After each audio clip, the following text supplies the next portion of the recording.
देश में कोई भी चिट्ठी आसानी से लीक हो जाती है। ये पत्र भले ही राजनीतिक हो या कानूनी, पत्र जिसे लिखा जाता है वहां पहुंचता बाद में है, लेकिन दुनिया को ये पहले पता चल जाता है कि पत्र में क्या लिखा है।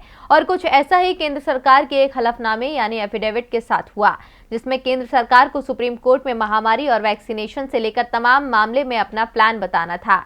एफिडेविट लीक होने को लेकर सुप्रीम कोर्ट ने केंद्र सरकार को फटकार लगाई है। तो क्या कहा केंद्र ने और क्या जवाब था सरकार के पास, देखिए रिपोर्ट। चुनाव, कुंभ और ऑक्सीजन सप्लाई, वैक्सीनेशन जैसे 21 मामलों पर सुप्रीम कोर्ट में आज यानी सोमवार को जस्टिस DY चंद्रचूड़ की बेंच में सुनवाई हुई।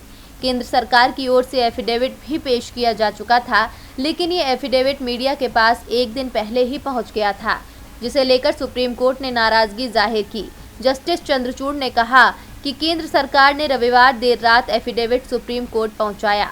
सोमवार यानी आज सुबह 10 बजे ये हमें मिला, लेकिन मीडिया के पास ये हमसे पहले रविवार की रात में ही पहुंच गया था। मीडिया के पास हमसे पहले ये एफिडेविट कैसे पहुंचा? हम वैक्सीनेशन और हॉस्पिटलाइजेशन पॉलिसी पर केंद्र के एफिडेविट को पढ़ेंगे, इसके बाद इस पर कोई निर्णय लेंगे। सुप्रीम कोर्ट की फटकार पर सफाई देते हुए सॉलिसिटर जनरल तुषार मेहता ने कहा कि राज्यों को भी हमने अपना हलफनामा भेजा था, वहां से कोई गड़बड़ हुई होगी।